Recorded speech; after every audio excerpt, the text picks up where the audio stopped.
Well, welcome. Welcome to the first of a series of webinars organised by ZN and the Financial Services Club, looking at financial centres. And today we're looking at a focus on London. We're planning to run for about half an hour. There should be time for some questions towards the end of the session. And there is a dashboard to the right of your screen and a tab for questions, and you can type your questions in, and we'll pick those up later on in the webinar. In the chat, I've posted some links to the Global Financial Centres Index and the Global Green Finance Index, and also there's handouts available with the slides for this presentation and the two reports we published last week on the Global Financial Centres Index 27 and Global Green Finance Index 5. Our panel today is me, Mike Wardle, Head of Indices for ZN Group, Professor Michael Manelli, our Executive Chairman, Simon Mills, who works with us in particular on sustainable and green finance. And our agenda for today sit out here. We'll talk about the Global Financial Centres Index and the Global Green Finance Index, and in particular London's positioning in both of those measures. And then pick up on three particular issues, Brexit, COP26, and the current pandemic. And finally, finish off by giving a few thoughts on where the Financial Services Club is going at the moment. So, turning to the Global Financial Centres Index 27, we published the 27th edition of the index last week. Most of the leading centres in the index fell in the ratings for the GFCI, as you can see on the slide. London held on to second place in the index following New York, although there's some pressure on that positioning. Tokyo moves up into third place, and Geneva, Edinburgh and Luxembourg all performed well in this leading group. We also published for the second time FinTech ratings as part of the GFCI. They show all the leading centres for FinTech really are also leading centres in the index, with a couple of exceptions. Vilnius has got in as a new entrant to the index, but 13th place on FinTech. Asia Pacific centres are doing well on FinTech. And I'd just like to mention that we are developing further our Smart Centres Index, which looks at cities as centres for innovation, technology and science, so going beyond just financial. Please do get in touch with us at any point if you're interested in the Smart Centres Index and what we're doing on the technology side. Turning to the Global Green Finance Index headlines, we measure two things in the GGFI. First of all, the depth of green finance in centres, and secondly, quality. Western Europe dominates both of those rankings. And in the depth rankings, we'll see here London comes sixth in the rankings. And there hasn't been a great deal of change at the top of the table, except Vienna has jumped up and Geneva have jumped up in this edition. London, I should say, is the only city that features in both the top 10 for the Global Financial Centres Index and for the Global Green Finance Index. On green finance quality, London held onto its #1 position in the rankings, but is under some pressure from competitors, and I'll come on to that later. So going to London's position in the Global Financial Centres Index, the main thing to note here is that London's rating has dropped sharply in recent editions, rating at 794 out of 1,000 back at GFCI 23rd edition, and now 2 years later down to a ranking of 742. So dropping reasonably quickly. And as I said, most of the leading centres have dropped in the GFCI in this edition. The number of assessments given by finance professionals from other parts of the world has held up, but the average assessment has also dropped. And these are warning measures, I guess, for London looking ahead and thinking about how its reputation and performance can hold up. On the instrumental factors, which are the quantitative measures, which underpin the GFCI. London's average rank has fallen slightly and gradually. This is more worrying for the medium term. It suggests there are some structural issues in London's performance which need some attention. We produced two sub-indices for the GFCI, one based on industry sector, the other based on areas of competitiveness. On the first, we see that London's position, as ranked by people working in different sectors, is not as good for banking, investment management and insurance as it is for its overall rank in the GFCI. On areas of competitiveness, London ranks consistently at second, but there are some questions about whether people working in banking, investment management and insurance rate London as highly as they might. Looking briefly at the leading centres in Western Europe, there's competition for London. You'll see the graph at the bottom. And if we extrapolate the straight line trend of ratings for the GFCI, London could be overtaken by Geneva by the next edition of the GFCI in September, and by Frankfurt, Zurich and Paris by March next year. So obviously ratings don't move in straight lines, but this is a sign, I guess, of the competition at the top of the index and the risk there is to London given its recent fall in ratings. Turning to the Global Green Finance Index, the two ranks are shown here over time for London. In terms of depth, London started well but has dropped down and now stabilised at 6th in the rankings. On quality, it's been number 1 through each edition of the Global Green Finance Index. In terms of rating, London's rating has improved over time, but then that is true for almost all the centres in the Global Green Finance Index. And again, looking at the instrumental factors, London's average instrumental factor rank has fallen. London may need to focus on some key measures, such as its business environment rankings, levels of green bond issuance, where it is scoring lower than main competitor centres. Again, we produce sub-indices for the Global Green Finance Index. And we see this in the knowledge sector for depth and the banking sector for quality. London is perceived ranking lower than in the overall index. The knowledge sector is people working in academia and research. So there's messages there suggesting that London needs to think about its positioning on green finance. In terms of Western Europe dominates the Global Green Finance Index at the top of the tables.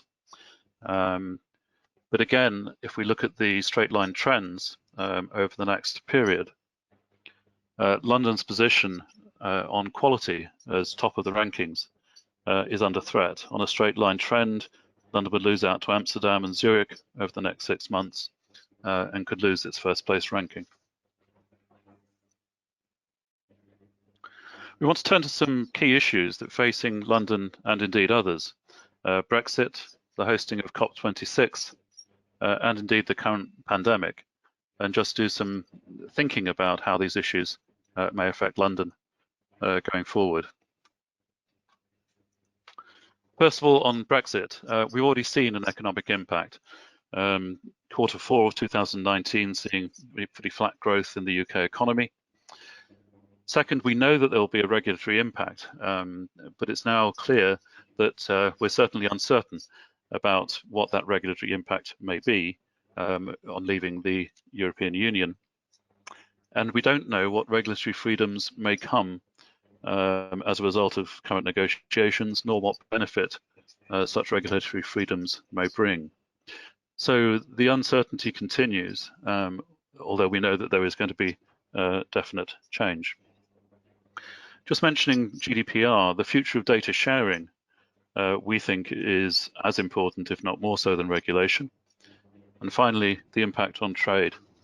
The relationship of financial centres with trade is very close, and the question facing us is how the relationship between future trade, given our new place in the world, and the effect on our financial systems will affect London as a centre.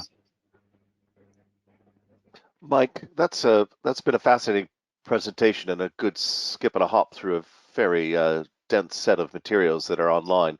Just a quick question for you, though. Could you help our audience and explain how strong is that correlation between trade and financial center strength as a global center? Okay. Some of the most highly correlated measures in the GFCI in terms of the instrumental factors relate to competitiveness. Good examples are the Global Competitiveness Index from the World Economic Forum, which looks at a range of factors, including the openness of a country to trade and the ease of conducting trade. Also, the Global Enabling Trade Report. Both of those feature in the top 20 correlated instrumental factors within the GFCI, and changes in the ability to trade with the UK, or the amount of trade, or the ease of trade, will certainly have an impact on those factors. We think also, therefore, on the position of London as a financial centre. I'm going to ask Simon Mills for some thoughts on London and the hosting of the COP26 later this year. Thank you, Mike. And so to COP26, the big climate change conference that's scheduled to take place in Glasgow between the 9th and the 19th of November. Now, COP26, the 26th meeting of the Conference of the Parties who were signatories to the United Nations Framework Convention on Climate Change in 1992, is important for two reasons. Firstly, as I talk to you, you should really give yourselves a pat on the back. We're all pioneers because we're the first ever humans on the planet to breathe air with more than 400 parts per million of carbon dioxide in it. And secondly, COP26 is where nations are supposed to present their homework to the conference, and this should include their Paris Agreement enhanced commitments to cut greenhouse emissions by 2030, as well as their plans to reach net zero by 2050. So what's the likely outcome of COP26? Well, we may see some announcements on sovereign green bonds, and I suppose the big question is whether the UK is actually going to follow this path. If politicians were serious about sticking to their promises, we might even see the issuance of the first policy performance bonds. But I think that a higher probability scenario, which is actually currently being considered by the ECB, is green quantitative easing, which would have the double benefit of providing a much needed fiscal stimulus to the world economy whilst encouraging green growth. However, given the outcome of the last few COPs, there's also a very high probability that oil producing nations who are currently locked in a vicious struggle over the price of oil are just going to walk away, wrecking any concrete outcomes. So it's all to play for. Will Glasgow be a resounding success or yet another milestone on the road to perdition for the planet? Only time will tell. Simon, thank you. I just wonder, what effect do you think UK hosting COP26 might have on our reputation as a nation for green finance? Well, I mentioned Paris, which was COP21, which was the last successful COP. And at the time, the French government were very successful in bringing in a range of measures, such as reporting, which really cemented Paris's reputation as a centre of excellence in green finance. Whether the UK can do the same is really going to depend on whether there's the political will to grasp this opportunity and put green finance front and centre. Thanks very much. I'm going to invite Michael Nally to give us some reflections on London and the coronavirus. Well, thank you, Mike. What we're trying to achieve today is obviously to get a bit of a discussion going on London and its future. And I just thought I'd make 5 remarks. It's impossible to avoid coronavirus. I needn't go into it. But I wanted to pick out 5 elements. I think the first thing is that the reaction to the medical emergency and the health risk will dictate a number of knock-on effects in terms of the economy and trade. And so I'm not qualified to comment on pandemics, and I'll leave it alone. But the economic impact is very, very real. And I think it's showing up in a number of areas.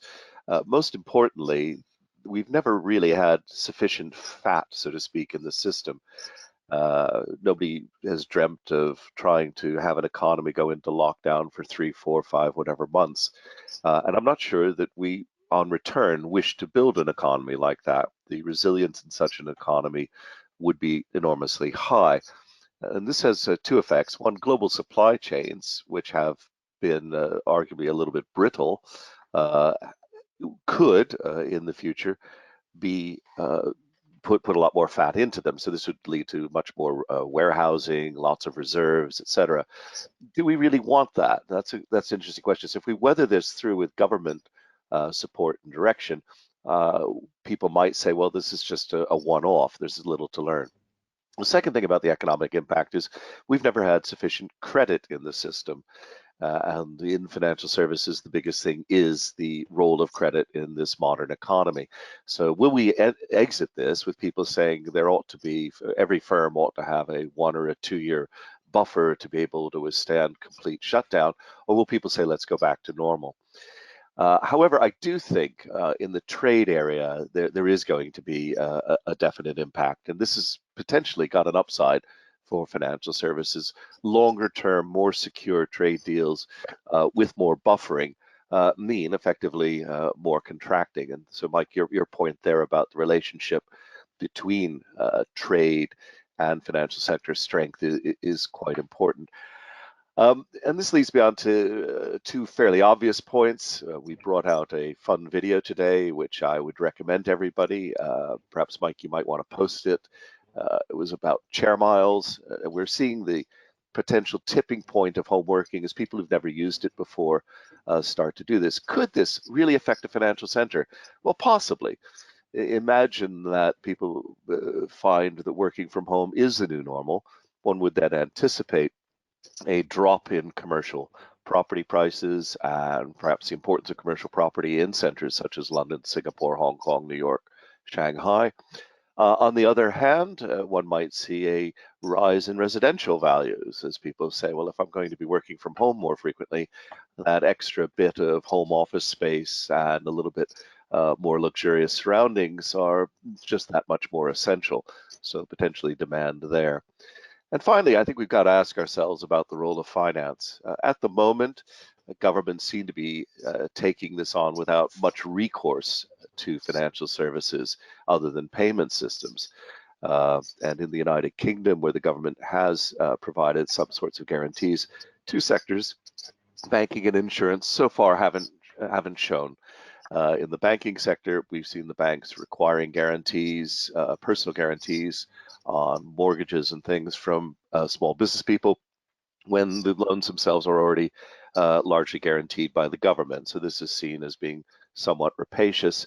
And in the insurance sector, we've seen some fairly high profile insurers ostensibly reneging on clauses in their business interruption insurance contracts. And I myself have personally seen an insurer do that to a small business friend of mine, being a little bit up to date on wordings, and with the assistance of a friend who knows much more than I do about wordings, it turns out that he is almost certainly right and the insurer is wrong. But it's interesting to see what their knee-jerk response is.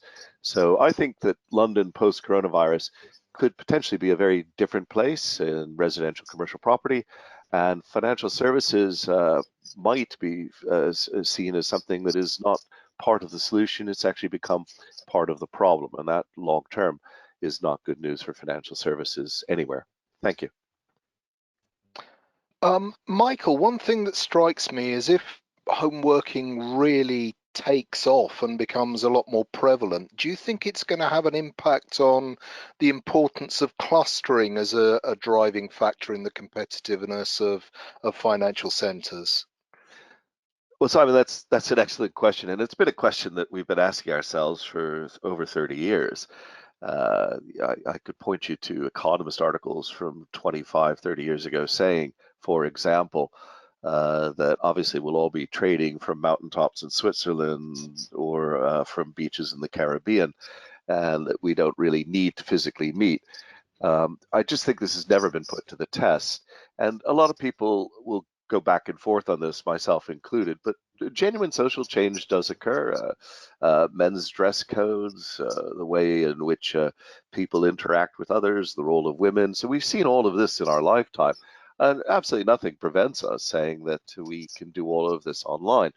We have been saying it, we just haven't been doing it. And I've been in meetings recently where people my age have been going, oh my gosh, this teleconferencing stuff works, and why doesn't it do this? Oh, well, if you press this button, it does. Oh, wow, it does. It's all functioning. And you do have to wonder what magazines they've been reading on the flights for the last 20 years, which have extolled the virtues of teleconferencing that they somehow seem to have missed and not played with. But nevertheless, they are playing with it now, and I think this could genuinely change people's views. And if that happens, Simon, then I think clustering is going to become a virtual issue and not a physical issue. But there are clustering effects online as well. You know, what networks do you belong to? How do you get into them? What are broadcast networks? What are actual interchange networks? So I don't think this is necessarily going to be a brave new world. It will be like all technology. It'll be a two-edged sword and cut both ways. I'm minded of something that Dame Judith Mayhew, the former chairman of the City of London, once said, which was that it's really important in business for people to be able to smell the fear, whether that's over a cup of coffee or a lunch. So yeah, we'll have to see how things pan out. Very true. Well, thank you for that. We do have a little bit of time for questions. We have a couple of questions already posted. If you have other questions, please do use the dashboard at the side of the screen to pose the questions. But first of all, we have a question suggesting that surely climate change issues will benefit from the fragmentation of globalization and the decrease in global travel, certainly leisure travel, as the world emerges from the current coronavirus crisis. Simon, have you given any thought to what the effect might be of our current global position on climate change issues? Well, to tell the truth, we've been here before. Back in 2008 with the financial crisis, people were saying, "Oh, this could have a huge effect on the global economy. It could drive us down a low carbon path," and it didn't happen. I don't know. I think that one of the most interesting opportunities that might be coming forward is the whole issue of green quantitative easing. The world is going to be in need of a shot in the arm, and if green quantitative easing is trialled, particularly in Europe, I think we may see a green renaissance. Just to remind you, quantitative easing is the purchasing of bonds by the government to help businesses invest. If governments focus on green bonds, then you're going to see a real boost to environmentally friendly development. So we'll just have to see how things pan out. And as I said, it's all to play for at COP26. Thank you. I agree with you that we've seen projections that things are going to improve from all sorts of reasons. I think it's going to be a concerted effort. Moving on to another question. We've got the question to say, in the past, HMRC have rated part of domestic premises for business rates when used for home working, and also prorated the tax-free portion of the sale of a home. Michael, do you think the HMRC and government has even started thinking about what the effect might be of more home working? Funnily enough, yes, they have, and in the United Kingdom, so has the Department for Communities and Local Government. They're definitely looking at what's happening in the housing market. We've seen the government push to slow down the rate of sales in the housing market last week. So yeah, lots going on where they're paying attention to this. Now, this specific point, which is an extremely good one on the rating bit, I think points to a deeper issue. At the moment, the government, and quite rightly, I'm not claiming I could do any better, the government is having to roll with events. It's realizing where a lot of the problems are in the current government system, for example, procurement, with various people, the Army, the NHS, various departments all claiming to procure items of medical nature and whatnot. So the government is quite rightly running around at the moment, grasping at things. But it is extremely clear that one of the world's most complicated tax systems is not helping things. Every time you try and make a move, you suddenly come up against another tax issue. And it would be interesting to see if post-coronavirus, the government looks at much more radical ways of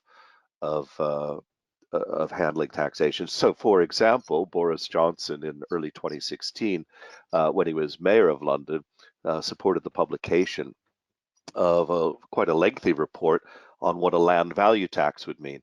So land value tax would potentially substitute for a whole variety of taxes, such as income tax, and you might see a situation where we had a much simpler tax system based on land value tax, plus potentially a VAT or form of VAT consumption tax, and throughout quite a few intermediate taxes. This would be extremely good for trade. This would be extremely good for a whole bunch of things. And there are good examples in Hong Kong, which largely followed a land value tax for 30 years, that this is probably the better way to run things. Now, you take that, and you then take the climate change point that you and Simon were discussing a moment ago, and you could see that all of this could lead to a much greener Britain, and one where home working where possible was the norm. And we found ourselves in a situation where things like this distinction between the domestic and the working part of the premises was really of little interest. It was just the question of the value of the land that you were sitting on, that you were taxed on. That's great. We're running out of time. We do have a few more questions, however, which I'd like to skip through if we can. First of all, on the future of GDPR and the future of data sharing, the question is whether there's any recommended reading on this, or whether indeed ZN are planning on publishing any articles around GDPR and the effects on trade and finance. Michael, any recommended reading on GDPR issues at the moment? Oh gosh, I wish I could claim I'd done that, but no, Mike. Yeah, there is. We've got two reports. One published in late 2018 from memory on permissions. So I'll try and Mike, I don't know if you can dig that out. That's under our report section and post it. That report was written with Maury Schenk, and what we were looking at there was how you could structure such a permissions market where people had control of their data and were effectively in a position where they could sell use of their data and keep their own confidentiality, all in compliance with GDPR. It's not really talked at length in that piece, but what we are presuming is that we've got three fairly straightforward regimes. The Chinese and Indian regime, which implies that the government owns all data, the European regime, which implies that the citizen owns his or her data, and the US regime, which is a bit anarchic and somewhat biased towards the large tech companies. We saw that as playing out. I would argue, and I think there's some evidence of this even in China, that consumers given a chance would prefer to have a GDPR style regime, but that's not totally within their gift. The second question that you raised was on trade. In fact, I think it was April 2018, we published quite a lengthy report on the implications of smart ledgers on global trade. That report was launched at the House of Commons and has attracted a lot of attention, pointing out that a lot of the trade frictions are really self-imposed bureaucracy and paperwork, which could be simplified using new technology. It doesn't have to be blockchain or smart ledgers; they just happen to be around and topical. But there is most of the impediments to this sort of trade are self-induced.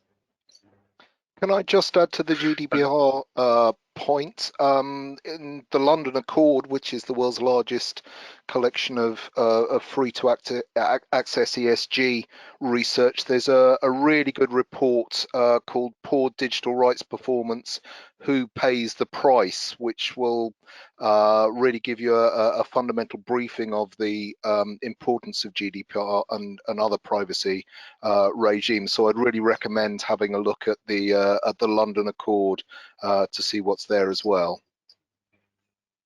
Thanks. What I'll do, we'll send a follow-up email to people who attended today and include links to some of those reports in there so you can follow up.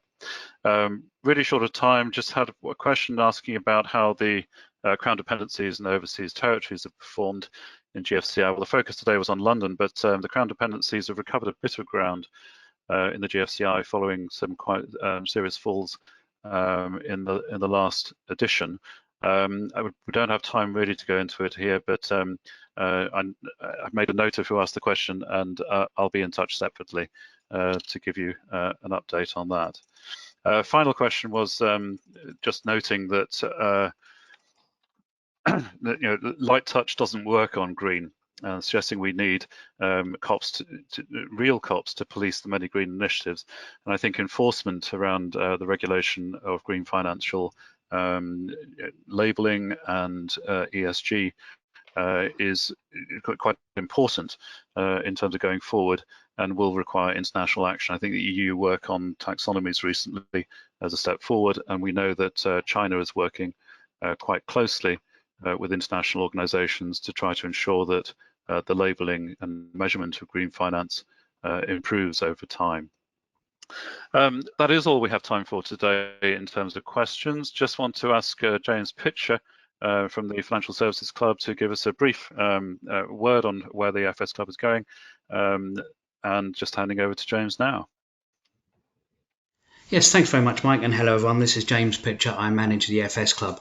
We've been doing so at ZN for 15 months now. We have co-chairman of Michael Mainelli, who you've already heard from, and Chris Skinner, who's a well-known blogger, commentator and author.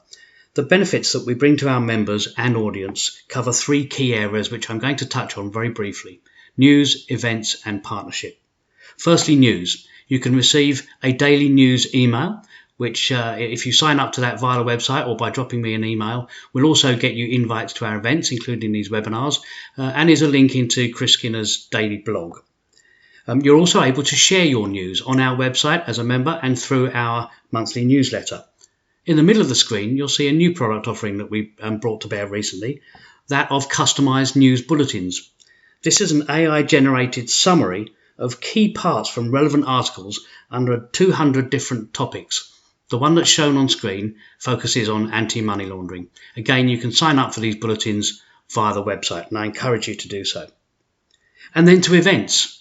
Our unique selling points have typically been the frequency of our events, typically 2 weekly, and the time spent networking over drinks and canapes, etc., typically.